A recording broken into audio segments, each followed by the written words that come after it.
नमस्कार दोस्तों, मैं हूं कनव चोपड़ा और स्वागत है आपका भक्ति भ्रमण यात्रा आस्था और विश्वास की के एक नए एपिसोड में। आज के इस एपिसोड में हम बात करने जा रहे हैं एक ऐसे किरदार की, एक ऐसे व्यक्ति की, एक ऐसे महान राजा की जिनका नाम सुनते ही हर एक के मन में एक दुष्ट, अहंकारी और एक अधर्मी की छवि उभरती है।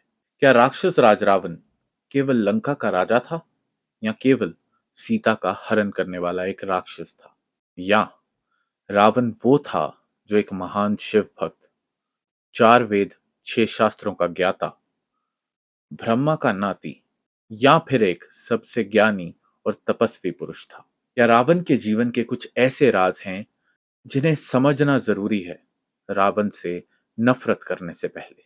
आज के इस एपिसोड में हम रावण के जीवन का स्पिरिचुअल एनालिसिस करेंगे और जानेंगे रावण के जीवन के बारे में बहुत सारी ऐसी अनकही अनसुलझी बातें जिनके बारे में हमने ना कभी सोचा ना कभी समझा। बस जो एक पिक्चर हमें ड्रामाज में या सीरियल्स में दिखाई गई वही समझी। बट एपिसोड को शुरू करने से पहले मैं आप सभी को बताना चाहूंगा दोस्तों, मैं हर हफ्ते आपके लिए कुछ ना कुछ कंटेंट रिसर्च करके लेकर आता हूँ। बट एक छोटी सी बात है जो बहुत खलती है। आज भी लास्ट वीक का जैसे मैं चेक कर रहा था, there are many viewers who are watching the video, who are giving me the support by giving that view count, but they have not subscribe to my channel. Subscribe button पे आपका एक click मुझे content लाने के लिए बहुत ज़्यादा encourage करता है। आपकी थोड़ी सी सपोर्ट मेरे लिए बहुत अहमियत रखती है।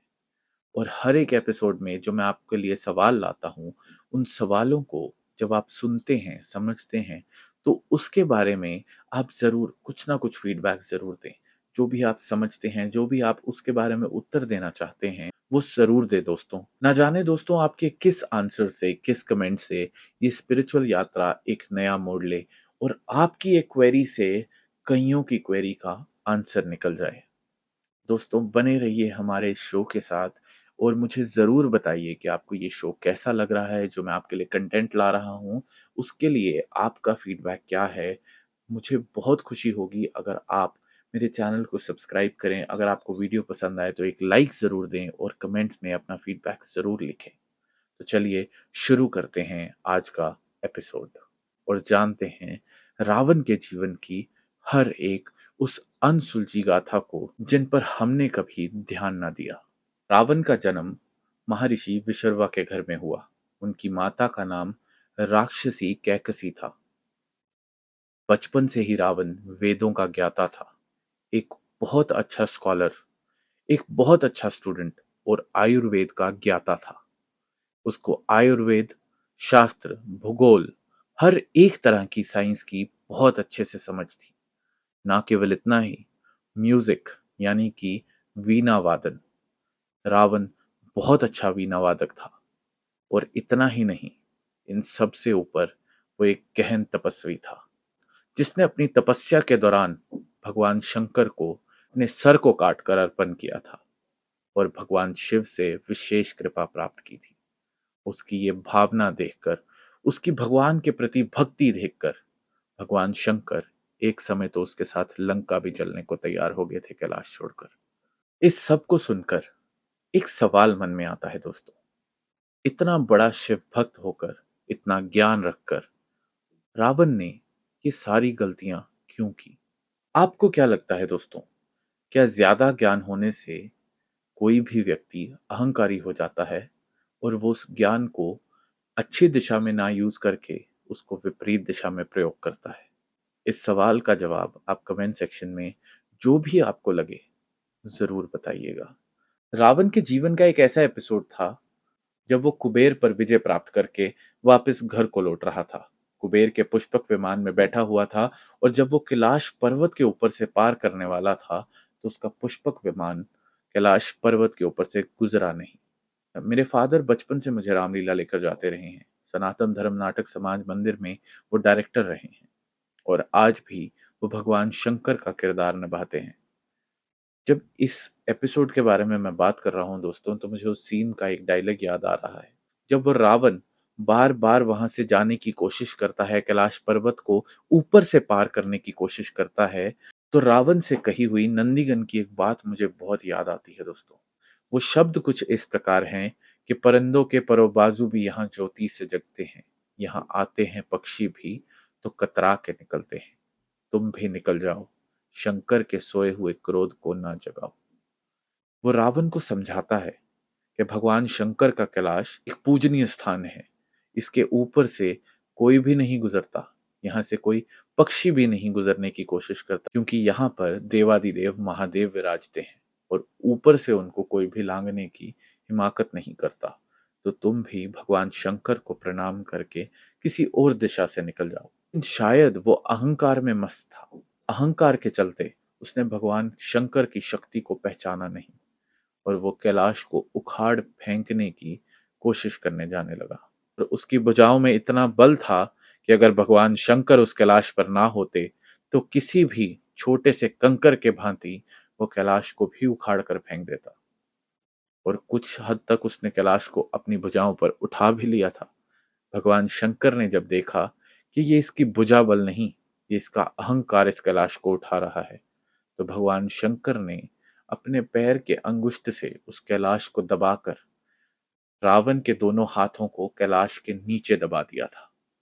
और वो कराहने लगा, दर्द से इतना कराया कि उसे तब समझ आया कि भगवान शंकर की शक्ति ऐसी है जिसके आगे संसार की कोई भी शक्ति नहीं काम करती। उस समय भगवान शंकर के आगे नतमस्तक होकर उसने तांडव स्तोत्र की रचना की। भगवान शंकर उसकी स्तुति से प्रसन्न हुए और उसको अभय दान दिया। वो भगवान शंकर का अनन्य भक्त बन गया। लेकिन लेकिन क्या ये भक्ति उसे अहंकार की ओर ले गई? दोस्तों, हमारे जीवन में भी जब हमारे अंदर ज्ञान बढ़ता है, भक्ति बढ़ती है, तो किसी न किसी समय भगवान हमारी भी परीक्षा लेते हैं। वो एक पल का समय होता है जब हमारी भक्ति का ऐसा परीक्षण होता है कि वो कब ईगो में पलट जाए, कब हम उस भक्ति को, उस भावना को ना समझकर, उस भावना को भूलकर अपनी भावनाओं को अहंकार में परिवर्तित करते हैं। वहीं पर भगवान हमारी परीक्षा लेता है। तो क्या आपको लगता है कि जितनी भक्ति बढ़ती है उतना ही अहंकार भी बढ़ना चाहिए, या भक्ति ही ऐसी चीज है जो हमें अहंकार रहित कर सकती है? कोई भी ऐसा जीव नहीं था जो रावण के भय से कांपता नहीं था। पाप इतना बढ़ गया रावण का कि उसने सीता का हरण करना चाहा, साक्षात जगदम्बा को हरना चाहा, वो भी अपनी बहन की बातों में आकर। वो असलियत नहीं जानता था, लेकिन उसने अपनी बहन के खातिर सीता का हरण करना चाहा।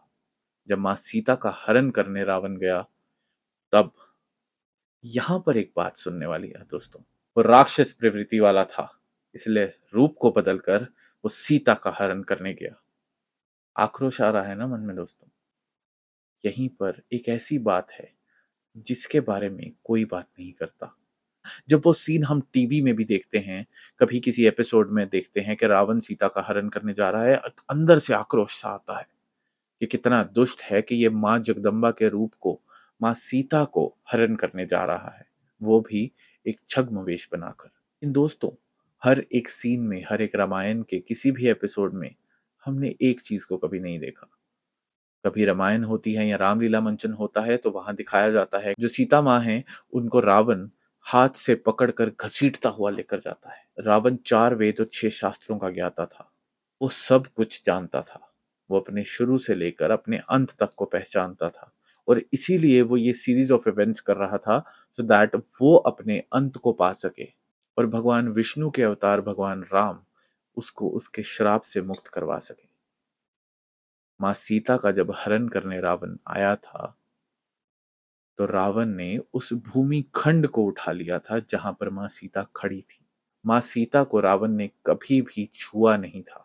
रावण माँ सीता को बार बार डराया करता था अशोक वाटिका में कि मुझसे शादी कर लो, मेरी भार्या बन जाओ, लेकिन कभी भी किसी भी समय रावण ने माँ सीता को हाथ नहीं लगाया। और इस वैल्यू के बारे में हम कभी बात नहीं करते कि ज्ञान की ओर बात नहीं करते, उसे कितना ज्ञान था, क्या साइंसेस उसे पता थी।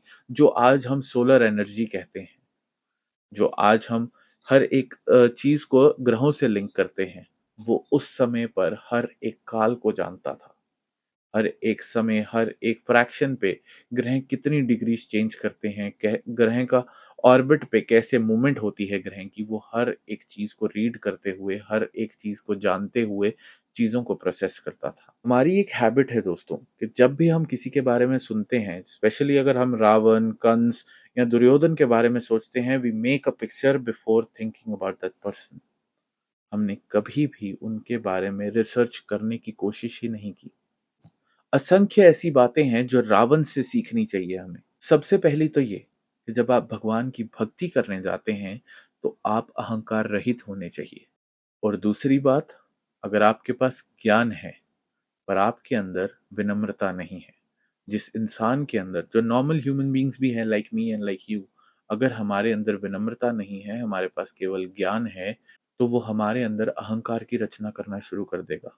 और एक दिन वही अहंकार हमारे अपने विनाश का कारण बनेगा। और एक सबसे इम्पोर्टेंट बात जो हमें रावण से सीखनी चाहिए कि आपके पास जितना भी ज्ञान हो, जितनी भी शक्ति हो, आपको अपनी मर्यादा नहीं लांघनी है। क्योंकि हर ज्ञान के साथ शॉर्टकट्स की डिटेल्स ज़रूर आती हैं। जिस इंसान के पास ज्ञान है, वो हमेशा उस ज्ञान का प्रयोग करता है कि एक मैं शॉर्टकट डिज़ाइन कर लूँ, so that I can use this process in fraction of seconds rather than going the long way. I should find the shortest way.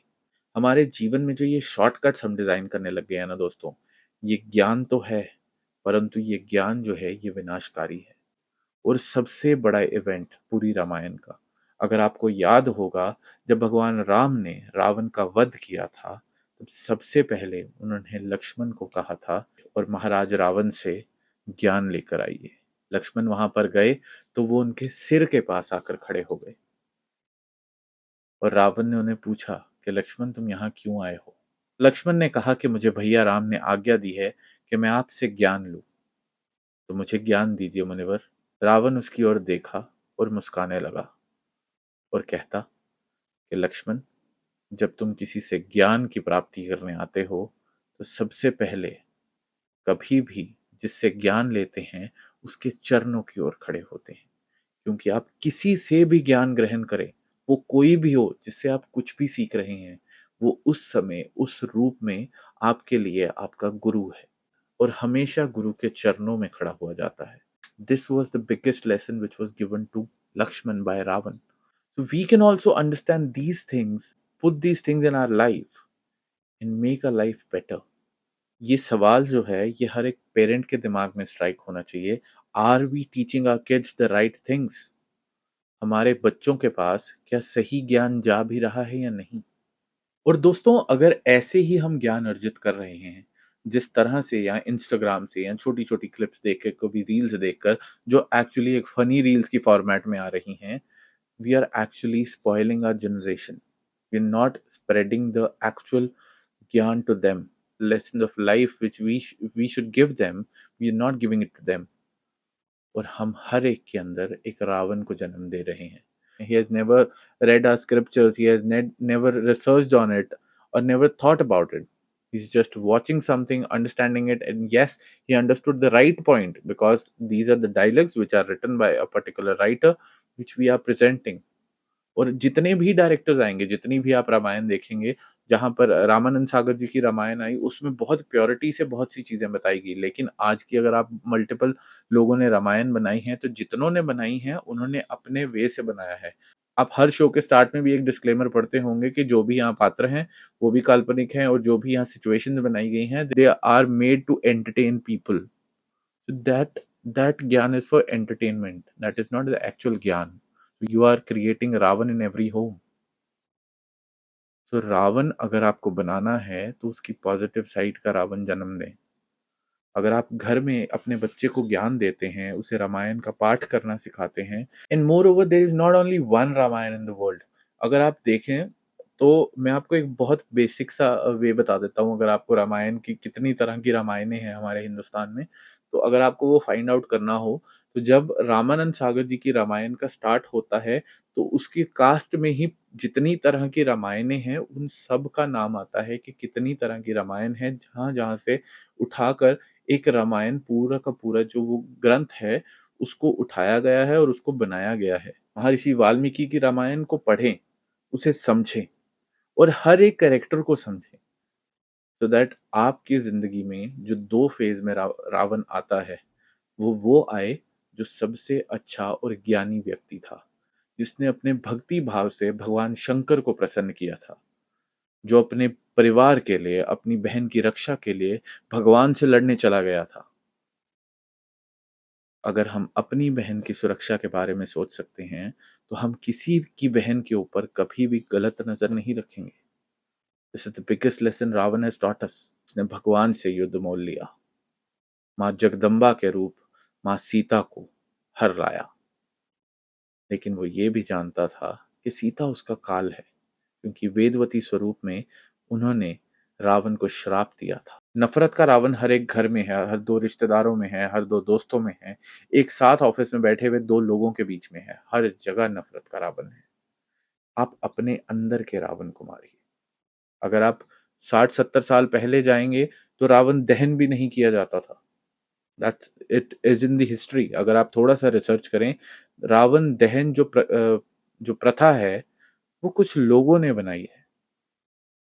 It is not there in the scriptures.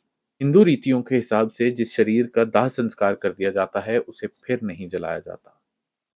तो ये कहीं भी हमारे scriptures में नहीं है कि हम रावण की देह का संस्कार करें, रावण का पुतला बनाएँ और उसे हर साल जलाएँ। और हम बहुत शान से बोलते हैं, ये है बुराई पर अच्छाई की विजय का प्रतीक। आपने अंदर से अपनी बुराई को देखा कभी? Have we ever introspected ourselves? कभी अपनी इंट्रोस्पेक्शन के लिए हम बैठे हैं? कभी नहीं बैठते हम। Because in us, we think everything is the best there. We have everything inside us the best. जो आज 2 देश लड़ रहे हैं, क्या है ये? अंदर के रावण। एक देश ने नफ़रत फैलाई, उसने आगे से टेरर अटैक्स कराए या कुछ भी करवाया। वो क्या है? वो भी एक तरह का रावण है। जो उन्होंने वहाँ जन्म दिया, आज उसकी वजह से कितनी ही जानें जा चुकी हैं और आज हमारा इंडिया उस रावण के अगेंस्ट लड़ रहा है। That Ravan is actually an ideology जो 2 तरह की है, ईदर पॉजिटिव और नेगेटिव। अगर आप उस दर्पण को देख पाएँ और उस दर्पण में कमियाँ निकाल कर अपने जीवन को सुलझा पाएँ, तो आप भी रावण को सही मायने में समझ पाएँगे। That brings us to the end of the episode. I hope आपको आज का ये एपिसोड अच्छा लगा होगा।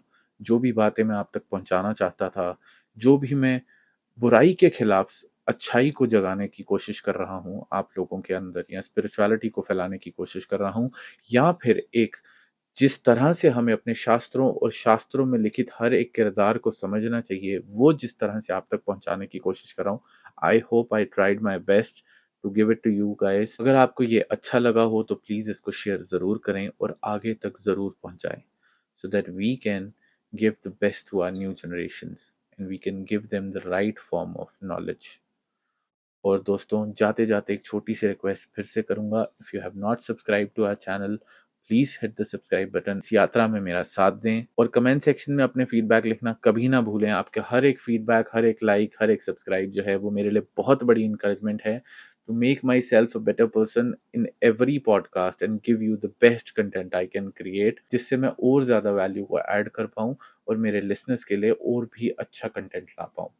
आप ऐसे ही बने रहिए मेरे चैनल के साथ। मैं अगले हफ्ते फिर हाज़िर हो जाऊँगा एक नए एपिसोड में, एक नई पॉडकास्ट के साथ और एक नए टॉपिक पर हम और भी अच्छा एनालिसिस करेंगे। तो इसी तरह आप सभी बने रहिए मेरे चैनल के साथ और फ़ॉलो करते रहिए भक्ति भ्रमण को।